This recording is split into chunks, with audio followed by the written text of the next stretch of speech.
After setting a new standard for what FPS games were thought to be capable of on the N64, a follow-up to Rare's Perfect Dark was an obvious inevitability. Promises of something bigger, better, more stylish, and more exciting than what players received in the last game were circulating, and fans were eager to revisit the dystopian future of the iconic sci-fi shooter series again in the long-awaited Perfect Dark Zero.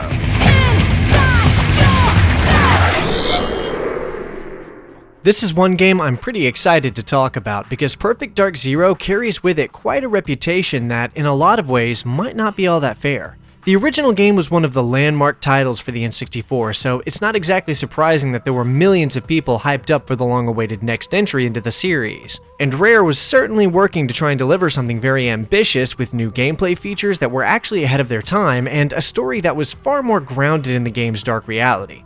Well, as grounded as Rare was willing to go, that is. A huge thing to note here, though, is that Rare had been purchased by Microsoft at this point, and because of that, this game was retrofitted as a console-exclusive launch title for the Xbox 360. That is quite a change, and I'm not sure people now really understand how big of a deal which console someone owned was back then. In the earlier days of gaming, it wasn't uncommon for people to choose a console and make that the system they bought all of their games for. This is part of why the console wars existed, and some people ended up with brand loyalty and all of that. So jumping from the Nintendo 64 to the Xbox 360 was, at the very least, something to note. As it happens, Perfect Dark Zero actually began development as a GameCube game, which makes sense given that Nintendo owned quite a bit of Rare's stock, and the GameCube was the next Nintendo console after the N64. Then, after Microsoft bought Rare, its development was migrated to be for the Xbox, but Rare was quickly discovering that the Xbox struggled to handle the game they were trying to make. Or, at least, were trying to make at the time, because this game actually went through quite a few different versions. So the decision was made to push back development and make it into an Xbox 360 launch title so they could utilize the console's more powerful hardware. The game took roughly 5 years to make, and a lot of this was due to the various improvements being made to the engine. And in spite of this, it still went to market before the team wanted it to, resulting in various cut features like a theater mode to play back footage of multiplayer matches, and the reduction of the originally intended 50-person multiplayer matches down to 32 at the most. So when I said this game went through several different versions, I mean that when it was first announced, it looked like a totally different game. Here's an early show of Joanna for the GameCube iteration. And here's some footage from the original Xbox prototype. They were clearly still just testing out how the game would function and play at this stage, so there's nothing to stand out here. I will say some of the effects on display are pretty impressive for an OG Xbox prototype, like the rainy city and the fire effect in that barrel. I was a little shocked to see several comments under this video longing that we had seen a Perfect Dark Zero more similar to this footage because there's nothing really shown here. A few comments said they longed for how this art style looked a bit grittier and more serious like the original game, lamenting how Zero ended up with more of a cartoonish art style. And I guess that's a fair take if you were already a fan at the time, although I don't know that a serious art style really matches the overwhelmingly silly nature of these games, particularly the first one. If anything, this game is overall more grounded than the first one was in a lot of ways. And even then, I'm not sure this Xbox prototype was super representative of what they wanted the art style to look like, because as far back as the GameCube prototype, even before what we're seeing here, this was what they were planning to have Joanna look like. So I suspect the art style we got with the final release is probably a lot closer to the original game that the developers were initially trying to make anyway. Let's talk about the game we actually got though. Like I said earlier, Perfect Dark Zero is a bit of a controversial title, especially amongst fans of the original game. Now, I did actually play this game a long time ago, like way back as a kid around like 2007 or something like that, and I remember thinking it was kind of neat and that being the end of it. Since then, I've heard, well, pretty much nothing but bad things about this game. Like, bad things.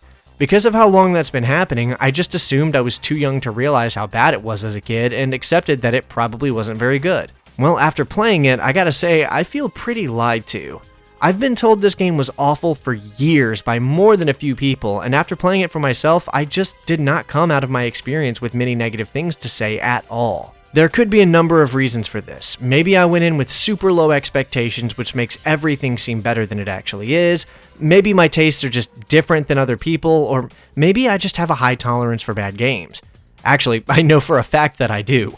But whatever the case, after actually playing Perfect Dark Zero, I kinda loved it. Believe me, I'm already gearing up for some rough comments about that take since I know what kind of reputation this game has, and I'm not saying it's a masterpiece or anything, but damn it, this game is awesome, and I'm not going to sit here and pretend it's not. Yes, objectively, there are more than a few problems, and we're going to be getting into all of those, don't worry. Awful enemy AI, questionable level design, and some downright bad design choices from the developers all hold this game back from being any kind of masterpiece or anything, so don't get me wrong, it's plenty flawed. But it's also one of the most obnoxiously over-the-top, hyper-stylized, and genuinely fun 7th gen shooters I've ever played.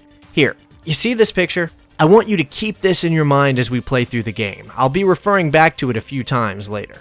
With all of that said, let's get into the narrative a little bit. The following will cover every event of the story to properly talk about everything, so extensive spoilers are ahead. Perfect Dark Zero is actually a prequel to the original game, set roughly 3 years prior to the events of Perfect Dark, before Joanna had joined the Carrington Institute.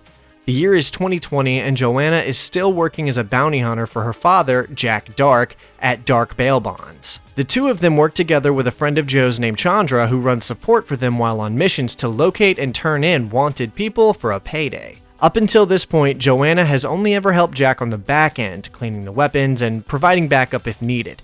But now she's ready to prove herself on the field, and finally join her father on a mission to track a target. Which puts us right into the thick of everything as we take control of Joanna Dark in the midst of infiltrating a high-security research platform owned by a certain hypercorporation you may have heard of called Datadyne.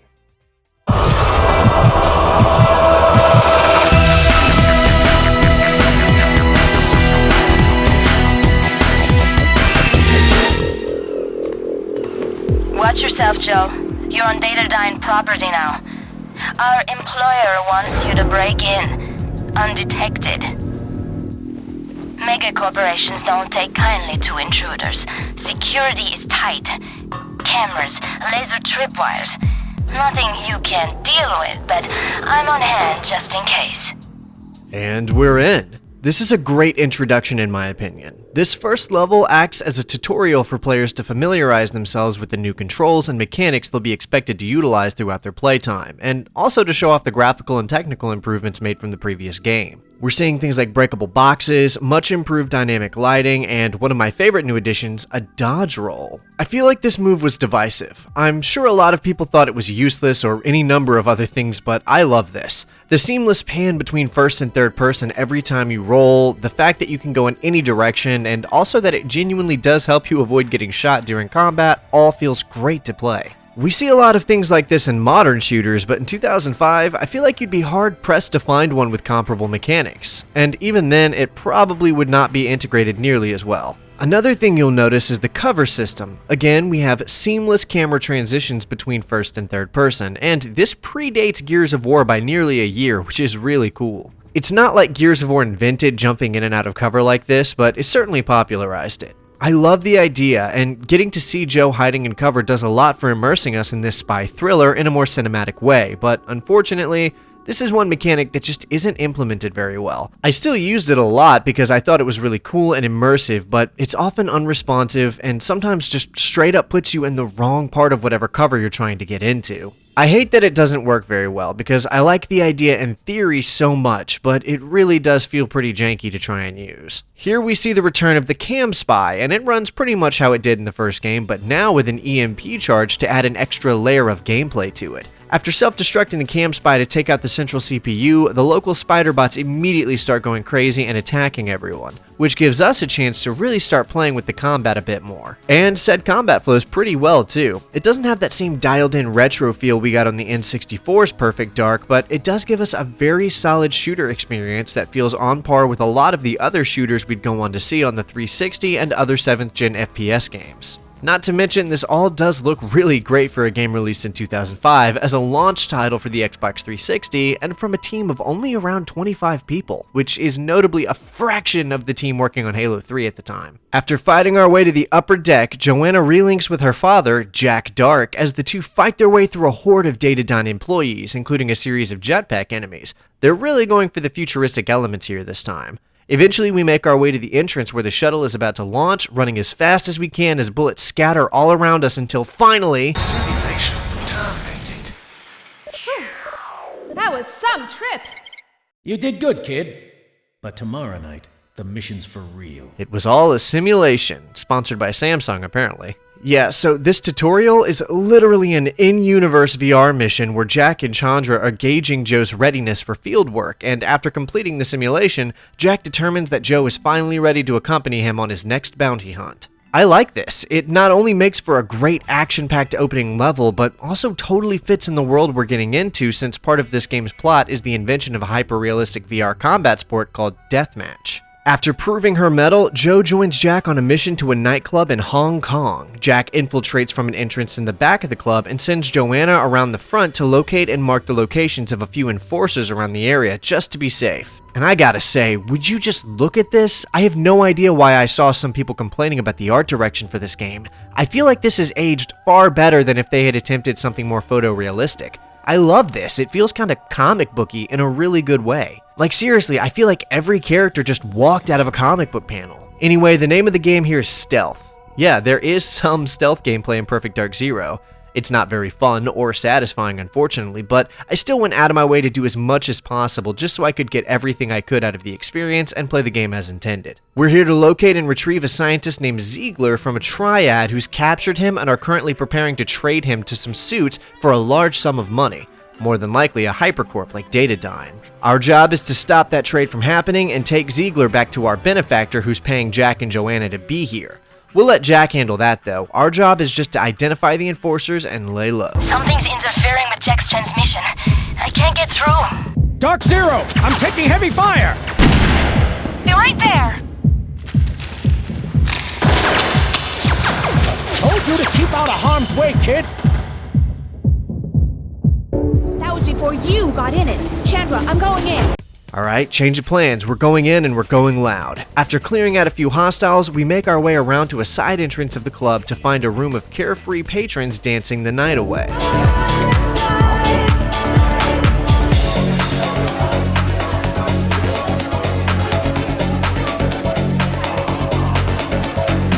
I like this scene a lot actually. It feels very vibrant. Gotta clear these people out of here before we start tearing the place apart, so we hit the fire alarm and now all bets are off. The remainder of this mission is just killing our way through to the upper office levels of this club, but I really just want to say how much I love the design of this level. All of the glass is breakable, and catching stray bullets causes it to shatter to the ground, and the lighting is actually some of the best we see in this game. I think it might be one of the most visually interesting levels in the game, actually. After making our way to the administrator's office, we're able to relink with Jack. That's it. Security off fire. Don't sweat it. I saved you the job. Ziegler? Yeah, I'm getting you out of here. Can you walk? I think so. How much is it gonna take to leave him here? Say that again. This is a money gig for you, right? Whatever you're getting to rescue him, I'll double it for you to take a walk instead. Shut up, or I drop you like a bad conversation. Come on. What's it to you, old man? There's no such thing as good and bad anymore. Just business. Name your price. Let me think. Wait, you can't. He's trying to ransom me and my research off to... I told you I'm thinking about whether I should shoot you before Ziegler and I get out of here.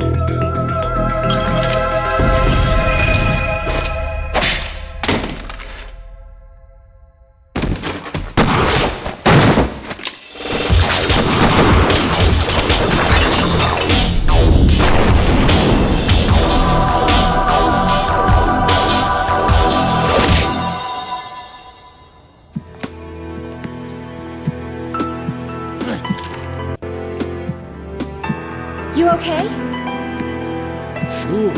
I got a fractured shoulder, a mission in pieces, and I think he just busted my ego. Okay, so I have to explain a few things before we move on to the next mission, because a lot of the dialogue in this game takes place during these loading screens to exposit what's happening. Essentially, Ziegler convinced Jack and Joanna to go and retrieve his research from a nearby office, claiming that not only is that research what everyone is actually after, but it's also pivotal that they get it back if Jack wants to get paid. Joanna assures Jack that she's up to the job, and he reluctantly agrees to let her go while he escorts Ziegler to safety. This is where our benefactor is revealed by Ziegler to be Daniel Carrington of the Carrington Institute, a name Jack seems frustrated to hear when Chandra confirms that is indeed who they're working for on this one. Apparently, he made it clear that they were not to take any jobs from Carrington, and Chandra ignored that rule because they were short on money. This is such a weird subplot because it doesn't ever go anywhere, but for some unknown reason, Jack really doesn't like or trust Daniel Carrington, and we never really figure out why. Maybe it was planned to be revealed in the sequel or something? I don't know. Either way, without that research, not only will no one get paid, but also Ziegler warns of an impending apocalypse if it falls into the wrong hands. So, with that, Joe heads off on our own towards Ziegler's office to find that research.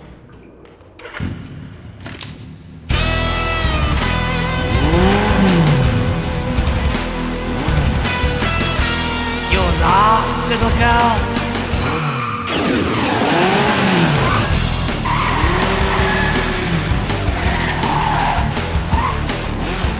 Three against one.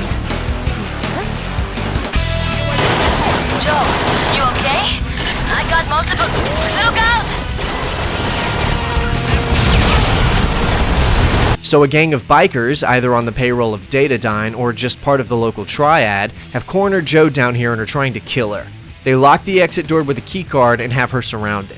This is a premeditated assassination attempt. This is such a cool set piece too. It feels like it's helping flesh out this corrupted dystopian future a little more with how everyone feels so unsafe and seedy. This mission is where I noted something that's actually pretty commonplace in this game, and that's the way a lot of levels have multiple paths to progress. Like, where there's an obvious path to dodge these cameras, knock this guy out, and make our way down that alley either stealthily or guns blazing. Alternatively, if you're looking, then you can find this vent hidden behind a box that lets you bypass the alley and head straight into a secluded area where we find an SMG. I love things like this, and these little hidden alternate routes are scattered throughout the game, so it almost feels like the level rewards exploration for players. I just have to say how fantastic these Hong Kong streets look too. This is another example of why art style matters so much. The colorful pop of the neon signs across the evening sky once again amplifies how much this all looks like a comic book come to life, and even Joe's design is stylish yet believable. In fact, one of the artists even spoke on this particular costume design for Joanna and how hard it was for everyone to conceptualize a believable design for what a 20-year-old girl might wear in what was at the time 15 years into the future. So the camo pants, canvas shoes, and crop top with a star on it seem to be simple, stylish, and believable enough to settle on. We are able to grab Ziegler's research from a room of filing cabinets, and the cabinet it's in will actually be different every playthrough, which is such an unnecessary but very much appreciated little addition to the game. The game also does this pretty interesting little side objective here too, where we encounter the Triad making a deal with Datadyne agents, and if we are able to shoot a man from one of the two sides in the head with our suppressor equipped, then it will set the two forces off against each other. This is actually pretty hard to figure out because you have to be in such a precise place or they'll see you and both attack you instead of each other. After that, we have a pretty cool shootout sequence through a destroyed train in an abandoned subway tunnel, which, again, these set pieces are so underappreciated, it almost makes me sick. After reaching the end of this tunnel, though, we're able to relink with Jack and Ziegler to deliver his research back to him so we can extract out of here. I'm sorry, I should never have asked you to do that for me, but I had no choice. Whoever Killian was working for was never after me. They wanted my research. Must hope my neurodrive's not damaged. Looks all right. What are you talking about? Freeze! Hold still. This will be quick.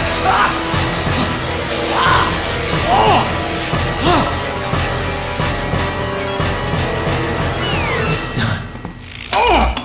What did you do to me? Took out an insurance policy. Find Dr. Carroll. He knows. Wait, did he die? He was fine a second ago. Okay guys, you're almost home. Powerboat's at the evac point, half a click south of your position. Teach you to mess with my business. Get down!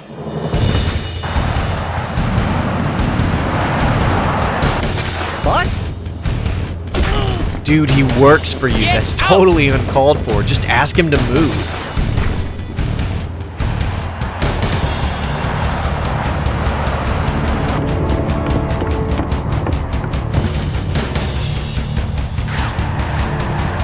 No way out, old man.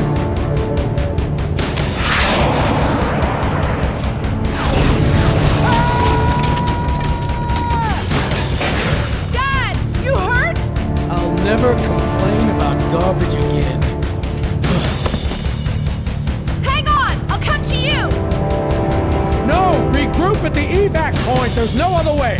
Jack's alive. Make sure he stays that way. Cover him from the roof. Man, this Killian guy doesn't know when to quit. We're split up from Jack now, but he's being pinned down by a series of triad enemies along with a few snipers on the rooftops we need to deal with as soon as possible.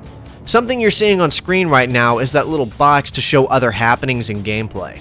Not only is this showing us real-time gameplay, but this mechanic is used quite a bit throughout the game, and every time I thought it was so cool. Makes everything feel even more cinematic than it already was. Not to mention that despite taking up a small portion of the screen, it doesn't seem to stay too long and always appears where it's not obstructing your vision too much. I love this edition personally. I can't believe more games don't do things like this. Although if you screw around too much, Jack can straight up die, so you do need to be precise with your shots and keep him covered. This is one of the shorter missions of the game actually, but it's consistently high octane from start to finish with some seriously fantastic music to go with it. I'll talk about that later. I know I keep talking about the graphics too, but I mean, for a 2005 launch title made by around 25 people, this is insane to me. Look at that huge bridge in the background even. This is stellar and looks so cool. We even get this cool scene where we're providing cover fire for Jack from across the road in another building. It's all really unique. Eventually we're able to make our way to the extraction point though. This isn't the end of the line. Killian has been giving us trouble since this all started, and now is as good a time as any for a solid boss battle against Killian's dropship. It's actually super straightforward. It's just a matter of mag dumping into one of his engines until the thing gives out and we see him come crashing down to his demise. Unfortunately, however, extraction doesn't quite go as planned. Call for a cab? About time. Chandra, you receiving this? Get Joe out of here. I'm on it.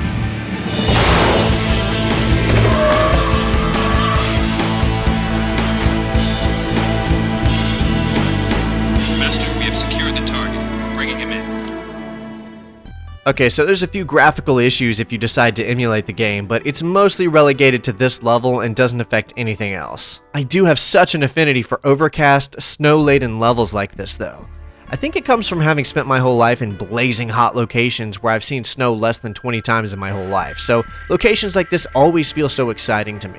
We start by taking out some snipers, knocking out a few guards, taking a radio, and using a special gadget built into Joe's choker necklace that modulates her voice to sound like a man. Round Unit unit. reporting Whoa, it must be freezing out there. You okay? Hey man, can you do me a favor and put out a call for radio silence?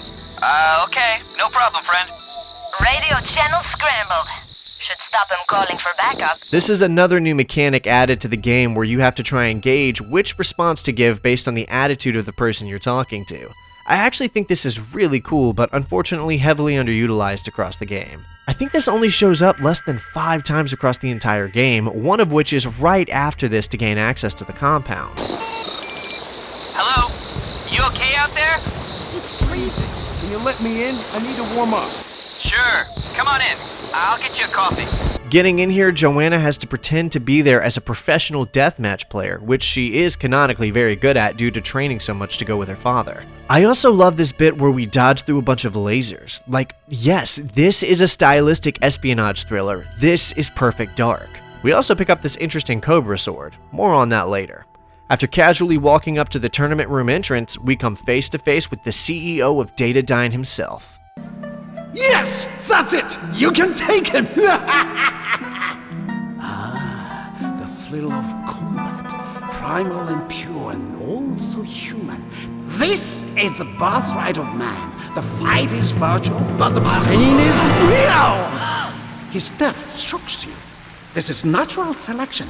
In life, only the strong survive by any means necessary. Deathmatch is not for the faint of heart. I meant no offense, Master. John Lee, The creator of Deathmatch himself. you're a player then.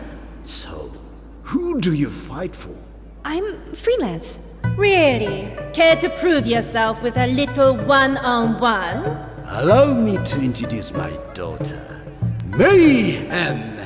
You think you can kick it up for my crowd? See? They love me. So, freelancer, you accept my daughter's challenge?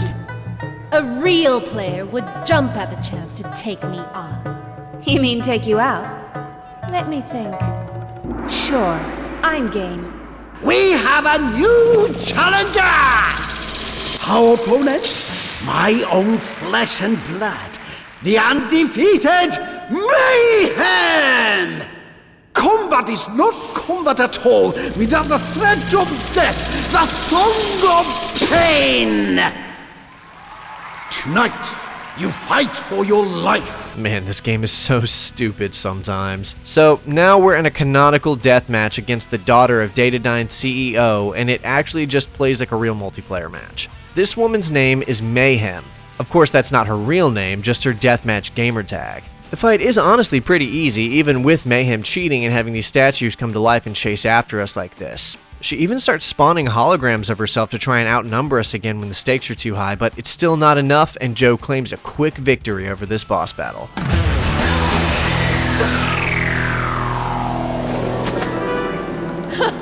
You were lucky. Cross me again, and your victory will not be won so easily. Get med support down here, now! Help is on the way, my daughter.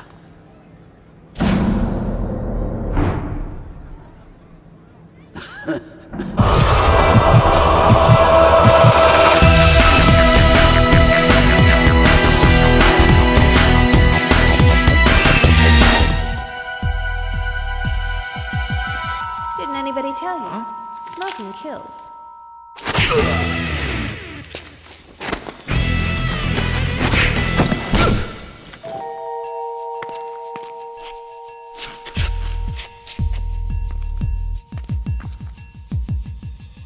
Welcome to the research lab underneath Zhang Li's headquarters. This is where they're keeping Jack held captive, and so we're going to have to get through here to find out where they're keeping him and break him free. This is another level that really has that kind of completed level design polish that we don't see much anymore, and in the form of Rare's iconic sense of humor through the loudspeaker announcements. Look, honey, what your wife doesn't know won't hurt her.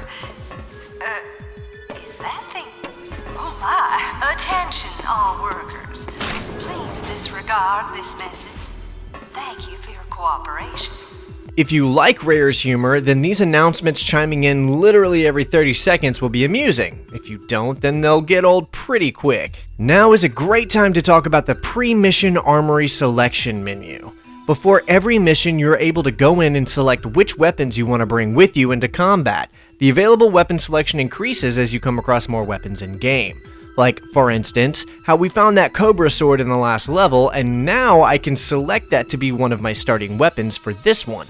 And it's pretty sick, too. Not only can you cut fools up like Kill Bill, but you can activate a force field function that lets you deflect bullets. I thought it was cool, but ultimately didn't use it much due to its limited range. Oh look, this big rock is actually one of several elements from the game that's referencing the alien plot point of the original game. It's pretty cool that they were trying to keep it tied to that by giving more foreshadowing to the Mayans and Skedar. This might honestly be one of the weakest levels in the game though, since a lot of it is just mindless corridor shooting while you're trying to find a button to press. That's not to say there's nothing cool here, there is, like this set piece where you end up fighting this task force of women all armed with 6-shooter revolvers, for some reason. But overall, I didn't love this level. It's just an infiltration mission to get us into the prison area where they're keeping Joe's father. What did they do to you? You should never have come after me, kid. Brown, 10 degrees south, 76 degrees west. Alphias Mangare Ozymandias. What? It's all in the glyphs. It's all in the glyphs, Joe. Whoa, you okay there, It's friend? gonna be okay. I've been having these nightmares. Images, places, people talking to me. So real. Like they're clawing at the inside of my skull. What the hell did Ziegler do to me? Whatever he put in my head, they've been trying to get it out. And they're gonna be disappointed, because we're getting out. Right now. I didn't think I'd get another shot at you so soon. I'm going to teach you what humiliation's like. Consider this our rematch. Ain't that nice? You made a friend. Not really. She's way high maintenance. Sounds like someone's holding a grudge. Mayhem's vendetta aside, now that we've got Jack back, it's time to lock, load, and get the hell out of here. And look, a turret section. This is actually totally optional, as are all of the turret sections in this game, but what's really cool is that if you get on a turret, you can straight up rip the LMG off of the mount and just carry it as a normal weapon. This was roughly 2 years before Halo 3 would implement the same mechanic, mind you, and shows off yet another way Rare was ahead of the curve with this game. This whole mission is wild too. It's pretty much a total gunfest from beginning to end. We fight our way through some of the facility before Jack blows a hole in the wall and gives us access to the outside, and again, I love snowy exterior environments like this. We fight across a hidden base buried in some Chinese mountains. This is awesome. Oh, and I think it's past time we get a real vehicle section. After Jack rewires a hovercraft, we start blasting our way through the facility towards an exit. Again, this is straight up just something we'd see in a Bond film. I feel like Perfect Dark Zero is really getting to the game's originally intended roots here, and unlike the first game, the vehicles here are actually accompanied by a full section designed with their use in mind. In the first game, we got the chance to play around on a hoverbike once or twice, but it always felt kind of tacked on. This time around, it's a full part of the level, and I had fun with it. The hovercraft looks cool in design, feels fun to play, and I think the biggest problem here is that this is the only level in the game we actually get to use it. All of that said, there are a few flaws here, notably that this whole section lasts only a few minutes, and that the AI for Jack Dark is not a very good aim. It's pretty clear that a lot of this game was designed with co-op in mind. More on that later. We do manage to make it to the landing pad where Joe and Jack are just a few yards from freedom. We only want what Ziegler put in your head. Once we have it, you're free to go. You believe her? She might be more convincing without the explosions. I'm sorry, kid. I knew what I was signing up for. I don't mean this. I mean this!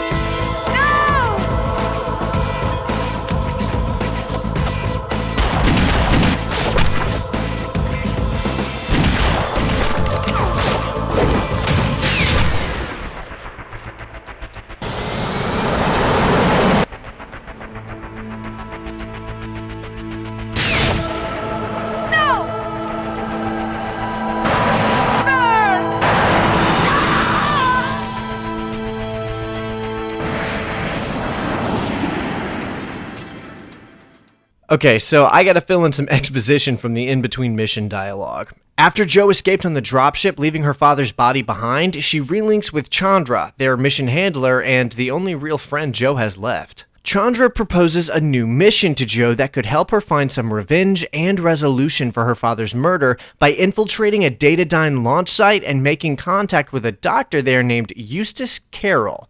Carroll, huh? Anyway, Chandra says she heard about Carroll from the late Dr. Ziegler, and that it seems like this Dr. Carroll might know what had been done to Jack's head by Ziegler's device, and what it was Zhang Li and his daughter were so obsessed with extracting. After all, that's what this has all been about. Lucky enough, the offshore research center is the very same one Joanna has been practicing on via simulations, which gives her an insight about it.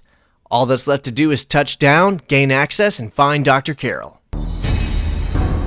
Ready to go to work, Brother Clay? I believe I am. Chandra, can you read me? Pleased to make your acquaintance, Miss Dark. Huh? And Lord. Chandra, where are you? Holler all you like, girl. We're here to collect our bounty.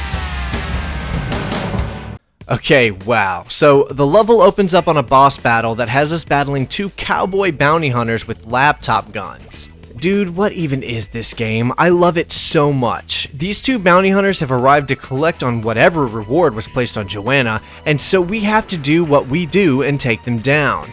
The question is, how in the hell did these two know we were going to be here, and why are our comms totally blacked out right now? We were expected, which complicates things but doesn't change them. We still need to access that lab and find Dr. Carroll. These long zip lines are a trap, by the way. If you take it without thoroughly checking the area, then you will be picked apart by snipers. Fortunately, I had to play this mission 20 times, so I quickly figured out exactly where they were and picked them off from a distance so I could take the zip line with ease. Now the fun part, descending into the underwater part of the base. The aesthetic design and all of the underwater visuals here are very cool to look at, and I really love how it all looks. And that's about the only positive thing I have to say about this level. Yeah, I don't know what it is, but something about how this level is designed is very unintuitive, and the fact that most of the scientists are running around with tranq pistols which blur your vision and sway your weapon everywhere just makes everything even more frustrating. Even blasting through these corridors with akimbo Uzis wasn't enough to make this fun, and that's saying something. For the various detractors of this game, I'll admit that yes, this level was kind of a slog to get through. On the way to find Dr. Carroll, I was expecting a reveal or an implication that the sapient AI of the same name from the first game would be developed or worked on by this human Dr. Carroll, but no. I even looked it up to see if there was a lore connection, but it seems like the only commonality between them is the name Carroll. So this was either a thread the developers were planning to do something with later, a remnant of a plot point they abandoned, or nothing more than a little callback. Whatever it was supposed to be, things definitely take a turn when we finally find Dr. Carroll.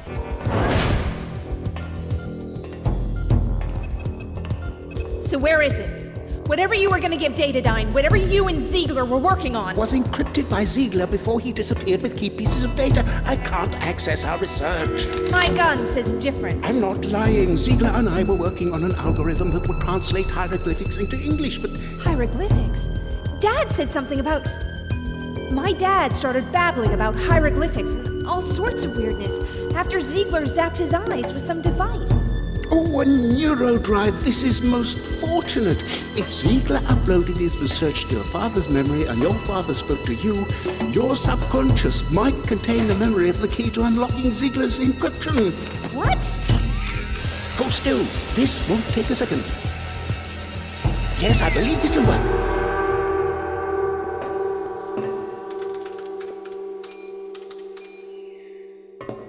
My head. Disorientation and slight memory loss are normal side effects. Yeah, but she's got bigger problems. Chandra! Come on, Joe, you're a smart girl. You convinced me to come here. See, I knew you had it in you. But why? Why does anybody do what they do? They don't do it for free. Master Lee, you've been listening? Yes, Missy Carr. Good work. The glyph translator is complete. It always was, sir. It was just equipment. Your services are no longer required, Doctor. Chandra! I'm sorry, Joanna. I gotta look after number one. Joanna Dark! Daniel Carrington wishes the pleasure of your company. The trouble I go through to meet girls.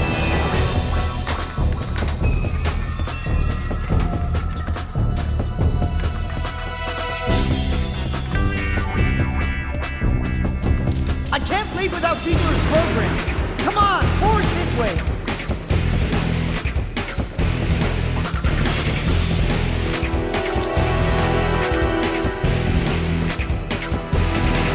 Right in the nick of time, Joanna is pulled from the fire by a mysterious special operations soldier and his unit. With literally no one left in her life to trust, and in the heart of a base filled with people set on killing her, Jo has pretty much no choice but to trust them and fall in line. This character is named Jonathan Steinberg, and he is indeed the same Jonathan character from the first game. Although his role in this game has been greatly expanded, making him Daniel Carrington's right-hand man. The rest of this mission is basically a total retread of the tutorial level, so players are already familiar with a lot of this design. There are a few new side objectives to do this time, and way more enemy soldiers to kill, so the whole thing is a lot faster paced than before. Pushing through it though, we do finally make it aboard the dropship where the game's plot really starts to pick up. Whew, that was hot work. Boy, do I want a cold beer. What I want is... Answers? Here you go. Mr. Steinberg, you have our guest? My condolences, Miss Dark, on your father's untimely passing. Who? What? To start, I'm Daniel Carrington, founder of the Carrington Institute. Carrington? Ziegler said a Carrington hired... You and your father to retrieve him before Datadyne could. He and Dr. Cano were working on a computer program that could translate... You're confusing me with someone who cares. Your father's death was a consequence of Zhang Li's pursuit of technology, which Ziegler's program's helping them to locate. Again with the confusion. All I care about is putting a bullet in Zhang Li and his bitch daughter. Really? Mayhem is presently using the Ziegler-Caro program to decode the glyphs at a dig site in South America. Then I really hope that's where this bird's headed. Eagle 1's hit! Some joker popped a hole in our fuel line! I gotta set this baby down! Your flybys get Datadyne's attention, Joanna. The whole jungle will be coming down on top of you. Grab yourself some kit and get suited up. Already on it. It's works out perfectly.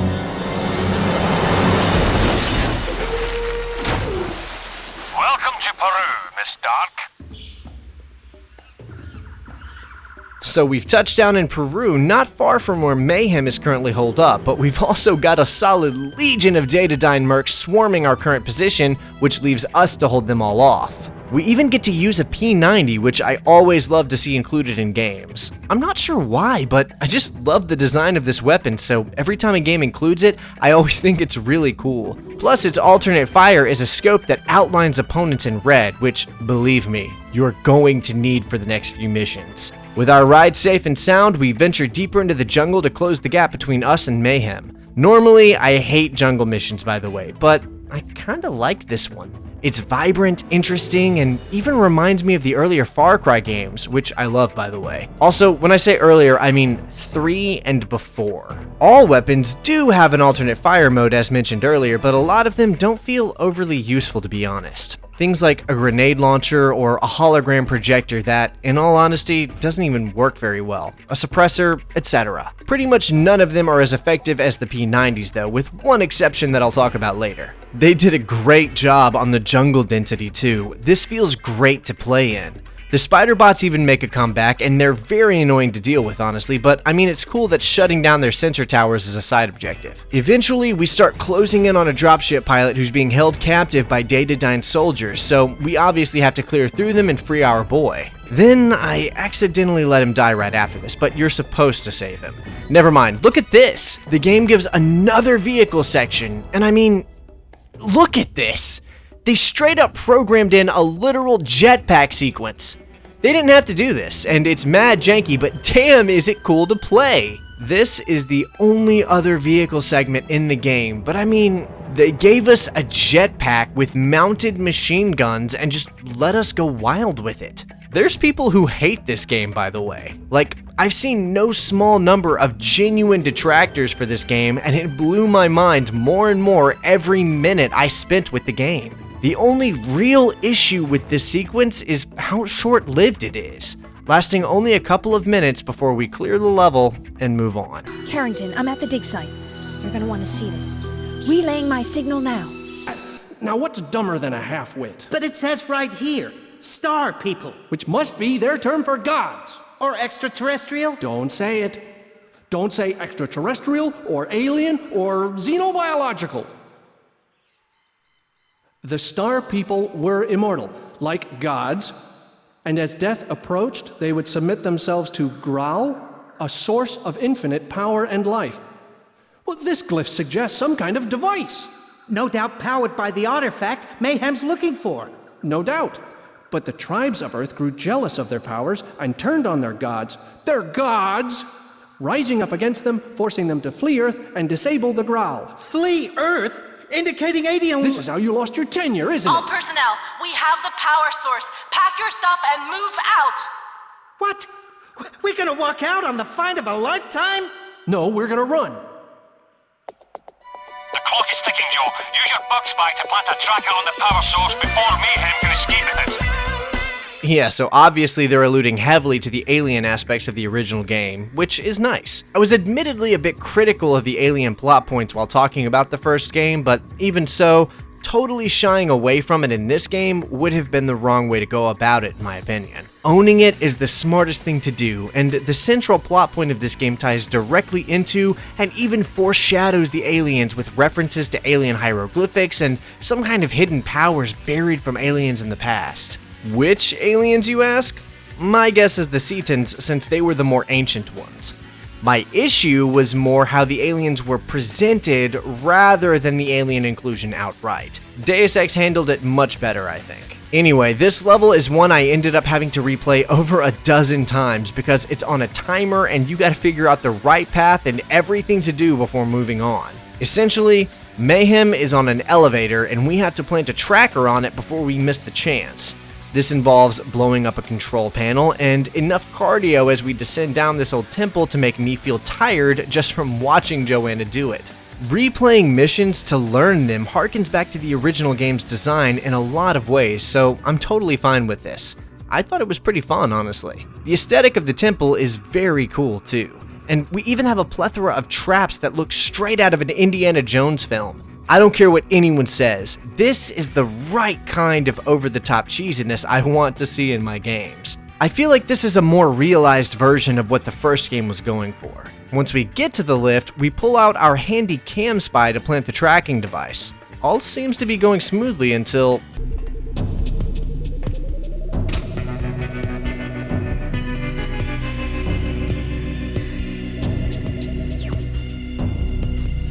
Phantoms! Yes, mistress. We have an intruder. Find whoever's flying this thing and crush them. 10-4.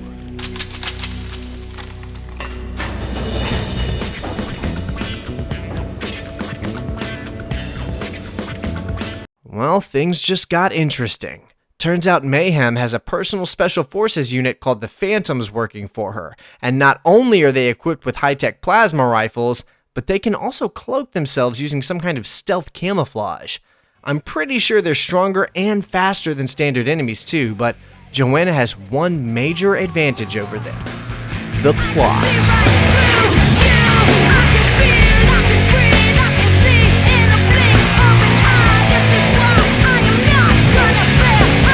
Joanna, you're alive! Don't sound so surprised. Actually, I'm impressed. Mayhem's got Jonathan and the power source. Then stay clear. Energy cannot be created or destroyed. If the Graal is a mechanism for increasing power and life force, that energy has to come from somewhere. I don't want you at ground zero when that happens. Hey, what's life without a little excitement? I'm serious, Joanna. Later.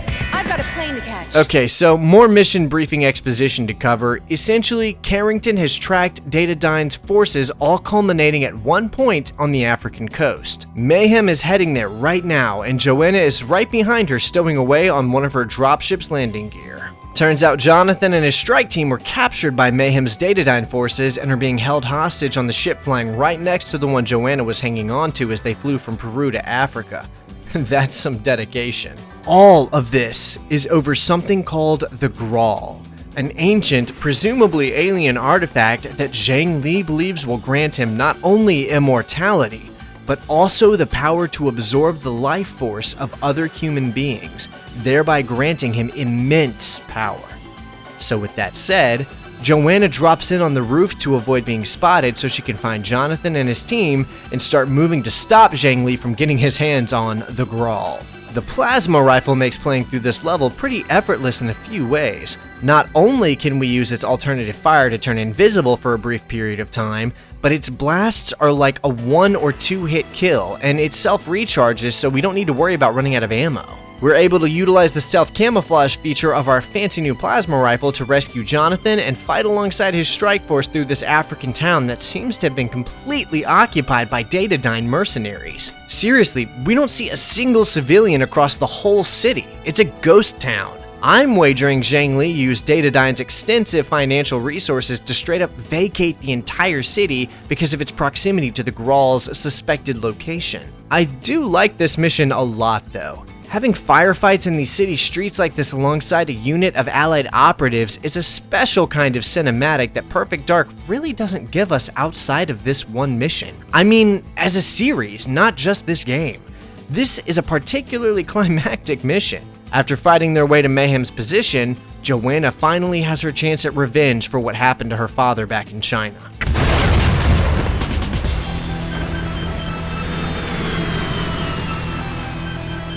Take a good look, girl. What you did to me, it burns. Every hour of every day. It never stops.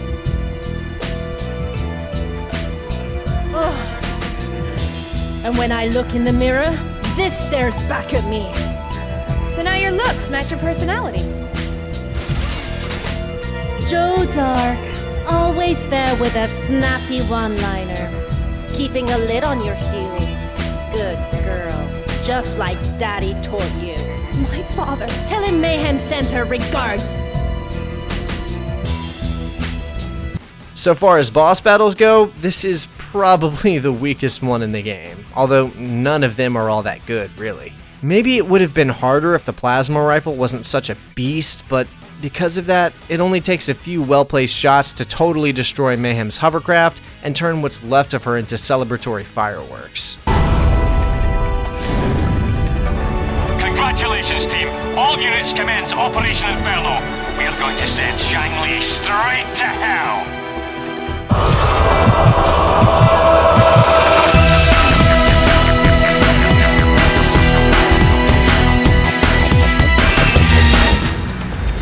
Looks like they started without us! Don't worry, I'm sure they saved you a target.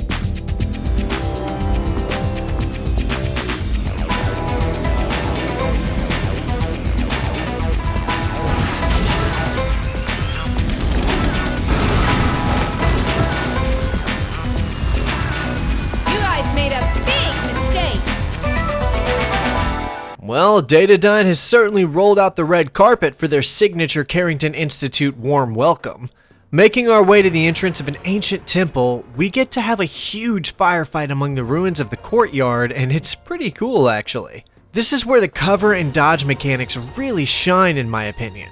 Since we have a team that can kind of take some of the aggro off of us, it makes taking the enemy snipers out from a distance and staying in cover quite a bit easier. Not to mention that dodge rolling from cover to cover is fairly satisfying. You know, I don't really mind cover mechanics when the whole game doesn't require staying in cover to complete it. It might not look it, but both this and the mission that follows are pretty challenging to complete.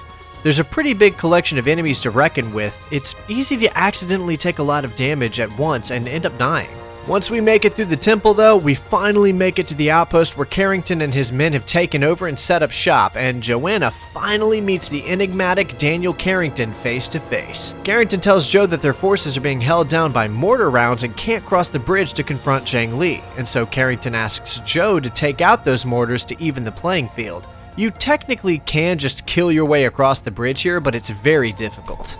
The real move is to grab the rocket launcher from downstairs and destroy the mortars from here before you try crossing the bridge at all. Once the mortars are down, Carrington's mercs will start storming the bridge in full force, which allows Joanna to climb up the bridge and take a zipline down straight behind enemy lines. Before doing this, however, it's pretty much necessary to thin out their numbers because otherwise they will just kill you while you're on the zipline. Once you're in their base, it's a matter of taking out everyone standing between you and Zhang Li. Carrington's men can clean up everyone else. Getting to Li is our #1 priority. Although it's easier said than done, there's another Phantom unit in here with stealth camouflage and plasma rifles. And they will kill you very easily if you're not quick. I died several times here. The real trick is to just grab a plasma rifle from a dead Phantom and stay invisible long enough to bypass so we can get to Li before he gets his hands on the Grawl. Also, this feels more canonical anyway, to be honest, and doing so we're able to sneak through the base and into the heart of this mountain. Carrington? I think we're too late.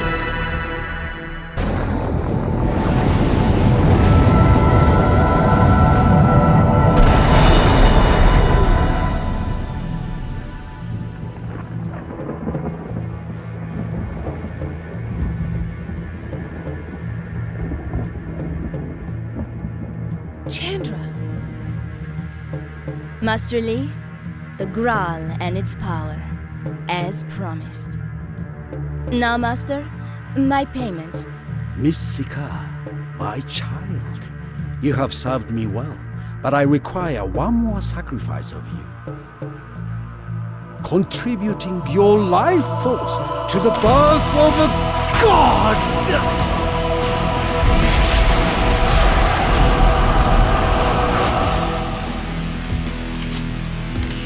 Zhang Li! This ends here. You're working with the Institute now? Carrington was right. You can't control the Grawl. Watch me.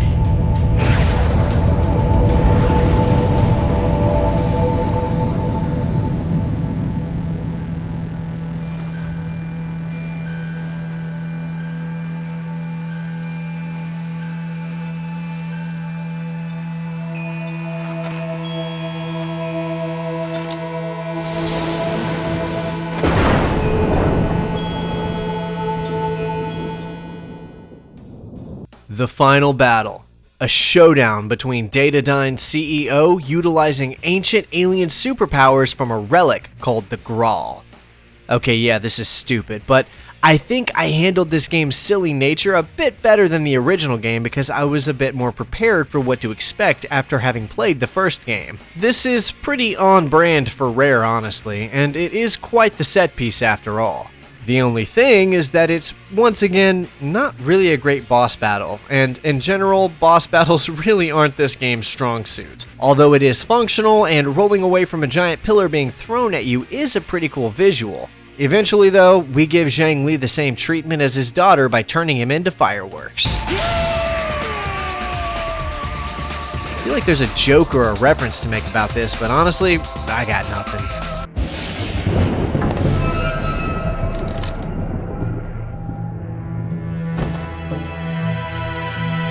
Let me live.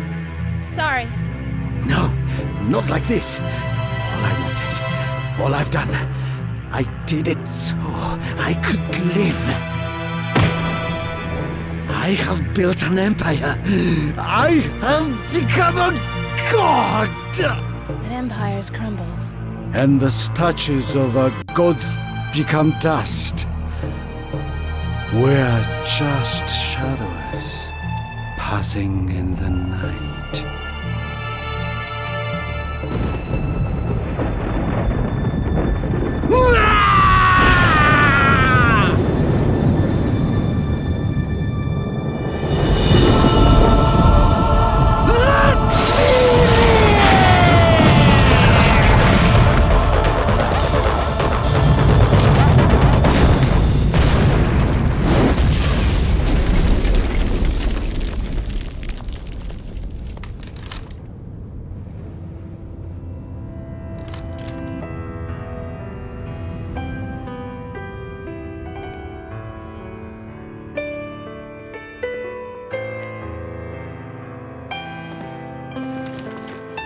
You okay? I could use an aspirin. So, boss, how'd I do? Perfect. Oh, I get it!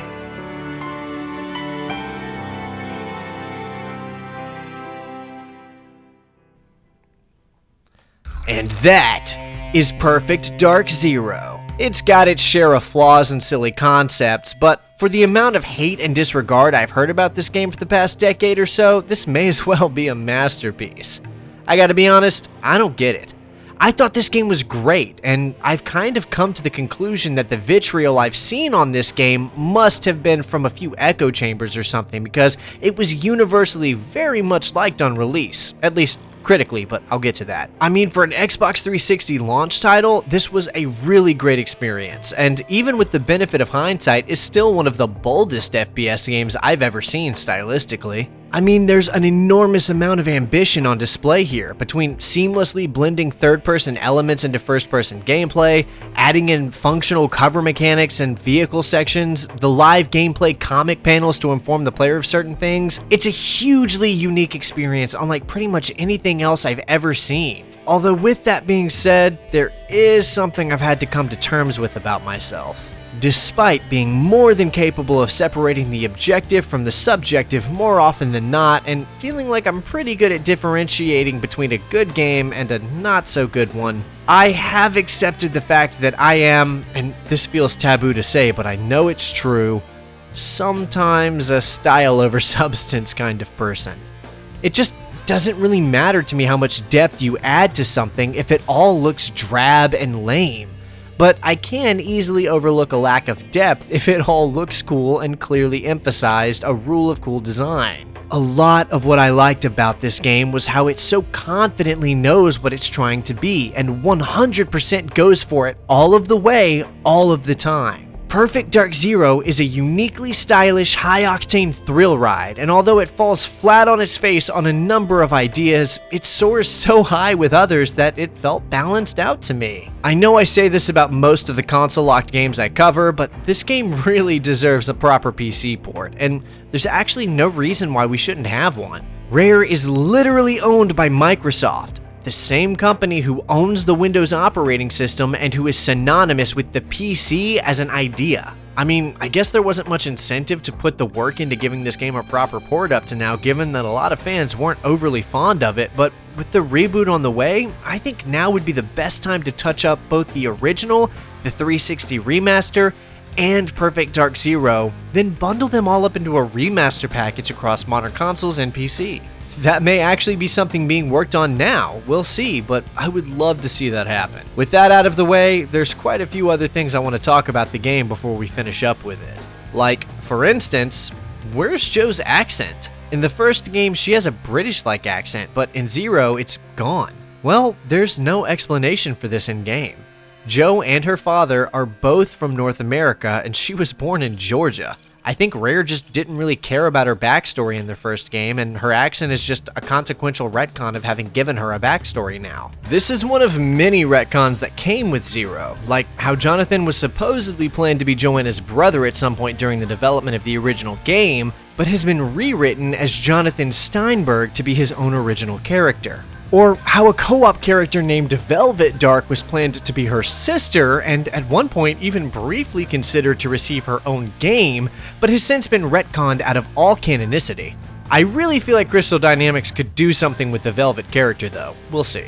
It's important to remember that this game was being developed for almost 5 years across 2 console generations and 3 separate consoles, and during that time saw multiple iterations, art styles, and plot lines, all of which underwent extensive reworks. From the GameCube to the Xbox and then the 360, it's honestly a wonder how it's as put together as it is. Although I think I might know one major reason why a lot of fans were disappointed with the game that I haven't talked about yet, and that's the multiplayer. The original Perfect Dark had a massive multiplayer mode and is arguably the best multiplayer experience available on the N64.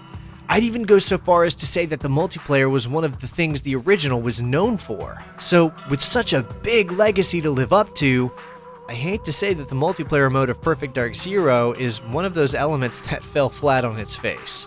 This being the first time Perfect Dark multiplayer could be played online thanks to Xbox Live support, I'd wager a lot of players were excited to jump in and play something similar to the original but online with people from all over the world. And I lament to say that it's pretty lackluster. Just like the original, we can still play with bots, which means that even though there's no way for me to play the multiplayer as it was intended, I can still experience a version of it, which is always nice. What we have here is 2 modes with a few choices of match between them. The first mode is called Deathmatch, which is plenty fitting. I mean, after all, that is the in-universe name for their competitive VR video game. Deathmatch features 4 standard fare match styles for players to enjoy. Kill count, which is just free-for-all deathmatch, team kill count, capture the flag, and territorial gains, which is really just King of the Hill. The second game mode is called Dark Ops, and is actually kind of interesting. It's a series of objective-based team-centric matches where players don't respawn until after a round is complete, and can earn credits by playing to customize their loadout before each round. It's Counter-Strike. Yeah, it's just Counter-Strike, which I guess would have been cool when the game released, since there was no Counter-Strike on the Xbox 360 at the time, and would it be for another 7 years, so this would have made a pretty decent alternative. There's a few different objectives you could have for these matches, like destroying enemy equipment, infecting opponents, or just straight up elimination. These modes and offerings are fine, but the real issue is that for some reason, the way this game plays doesn't feel conducive to multiplayer.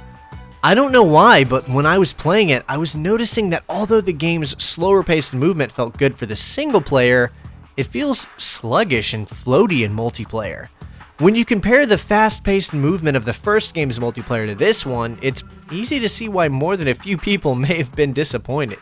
And on top of that, the game only launched with 6 multiplayer maps, which is a far cry from the 16 multiplayer maps of the original. Now, there were 2 additional multiplayer map packs released as DLC later in the game's life cycle, the first of which launched in July of 2006 and featured 4 extra maps to play on, and the second of which launched in November of the same year, but this one only coming with 2 maps, although they were remakes of classic arenas from GoldenEye on the N64. Even then, there is a shocking absence of playable multiplayer characters this time, with the game only letting players choose between one of 6 character models to represent them during gameplay. This, also, is a far cry from the original game, which offered up an enormous selection of character models, letting you play as nearly any character that even had a model at all. The decision to restrict players to choosing between Joanna, Mayhem, Jonathan, Jack Dark, Chandra, or Killian makes no sense to me other than it having to be a deadline decision.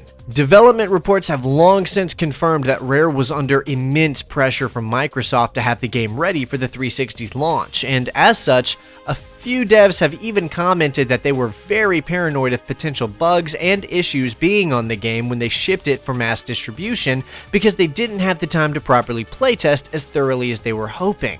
Now, you may be wondering how that's possible given the game's 5-year development cycle, but you have to keep in mind that only about a year of that was spent optimizing the game to run on the Xbox 360 hardware. Even in spite of all of that, there is one excellent multiplayer feature that did get carried over from the original, and that's the fact that Perfect Dark Zero supports a fully co-op campaign. So when the game originally launched, players were free to invite a friend over and run through all of the missions in a classic couch co-op setting, so that's pretty cool. If this video has interested you in playing the game in a classic function, then you could still always grab a 360 and a copy of the game to run through it with a friend old school split screen style. Or even on a modern Xbox console, since I'm pretty sure it's backwards compatible. Can any commenters verify that for me, by the way? And I think I've been pretty clear that I believe this game is indeed worth playing. I mean, it has a number of flaws, but it's still a brilliantly fun game to play through, and something particularly noteworthy about it that I mentioned earlier is the music.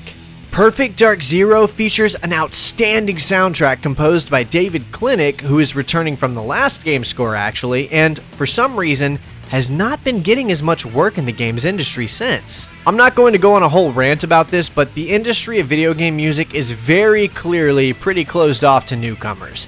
The vast majority of video game soundtracks are all composed by like 10 people. It's not like the music those people make isn't great, a lot of it is exceptional, but it just bothers me when I see such a talented artist like this not being used more frequently for modern releases, especially given how great this OST is. It's not like anything you'd really hear in another game. I'd describe it as an electronica-laced pop rock album.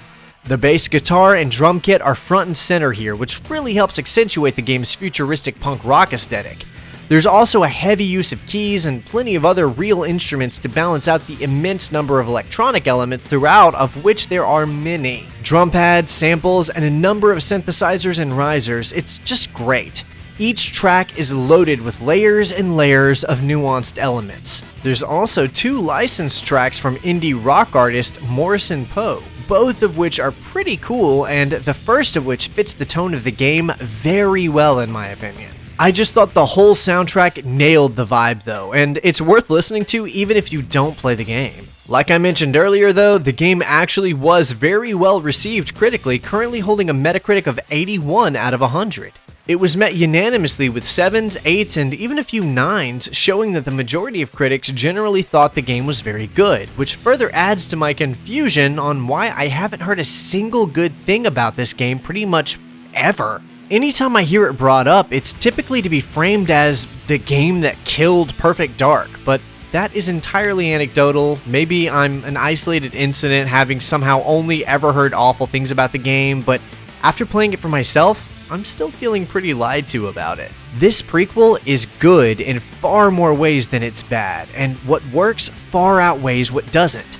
If you played the game and were disappointed by the tone or multiplayer, then I'd get it, but after going through it myself, I think it deserves a far better reputation than I've seen it have. The plot is classic Rareware silly, of course, but it's still got some heart to it. The gameplay has its flaws, most noticeably in the AI, but there's so many other great elements that it hardly matters. The levels are very well designed for a linear shooter and often have a number of different routes to take, and the set pieces and locations are all nothing short of outstanding. Perfect Dark Zero is one of the more unique and most stylish FPS games I've ever played, with a myriad of features that other developers wouldn't catch up to for years, and made with a staff less than half the size of its AAA competitors of the time. The worst thing about it, I think, is that we never got a proper follow-up. Outside the books and comics, this was the last major entry into the Perfect Dark universe, and it almost makes how much I liked it a bit bittersweet. Even so, I still think I'd readily recommend this game to shooter fans as a standout title for 7th generation FPS games. Thanks for watching, everyone, and I hope you enjoyed watching this video as much as I enjoyed playing the game. It's always a pleasure when I go to play a game for a video and end up really loving it, and this was one of those cases. If you did enjoy watching, I hope you'll consider hitting the like button and leaving a comment to help me in the algorithm. And if you haven't already, then subscribe to keep up with my future videos. Members of the channel get exclusive access to members-only live stream replays, community posts, early access to certain videos, and all kinds of other things. Thanks again to everyone for watching, and I can't wait to see you in the next video. But until then, that's all I've got for you.